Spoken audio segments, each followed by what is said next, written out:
A chilling video has been grabbing attention and raising concern nationwide. Our greatest responsibility is to serve our Northeast Wisconsin communities. And we're extremely proud of the quality, balanced journalism that ABC 6 News produces. Anchors at station controlled by the right-wing Sinclair Broadcasting for citing must-reads on air. The sharing of biased and false news has become all too common on social media. More alarming, some media Inundating local news viewers across the nation's largest TV distributor with Trump's war on fake news. Push their own personal bias and agenda to control exactly what people think. Trump took to Twitter on Tuesday to fire back.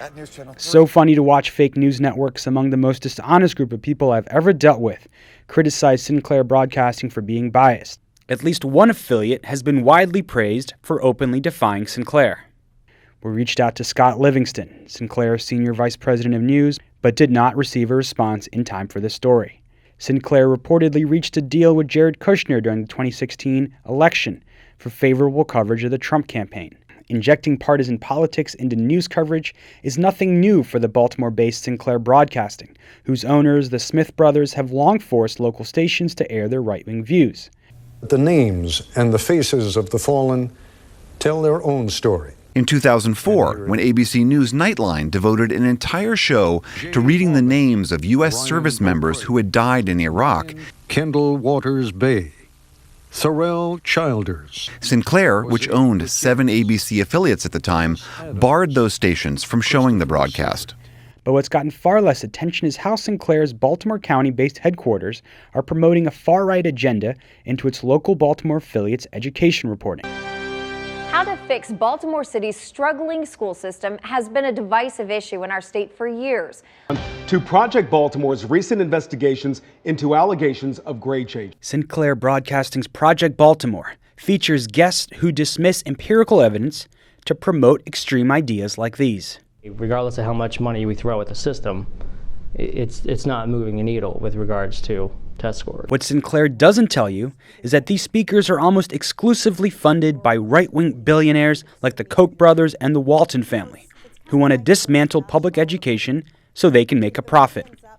Like what happened with Betsy DeVos in Michigan. Your argument that if you take funds away, that the schools will get better is not working in Michigan, where you had a huge impact and influence over the direction of the school system here. Or what pop rapper Pitbull wants to bring to Baltimore. I think Baltimore is one of the cities that needs Slam the most. It's obviously you see that they're going through a lot and have been through a lot in Baltimore. Sinclair's growing profile of Pitbull failed to mention the Miami Herald exposed how the group that runs Pitbull's charters, Academica, makes millions of dollars of profit every year by charging taxpayers to rent their tax-exempt real estate. Sinclair's education reporting in Baltimore is just a test run of what they aim to achieve with its increasing reach nationwide. The FCC changed ownership rules last year, paving the way for Sinclair to buy Tribune Media for $3.9 billion.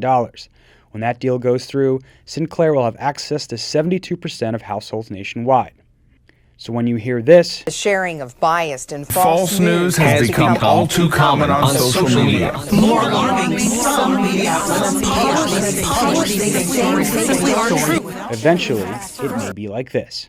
Baltimore City schools spend about $16,000 per student every year, the 4th highest in the nation. Which are repeated by Governor Hogan. Baltimore City Schools funding is the 4th highest per pupil funding of all of the 13,500 school systems in America. Then Hogan's comments are picked up by Project Baltimore and aired on Sinclair affiliate Fox 45.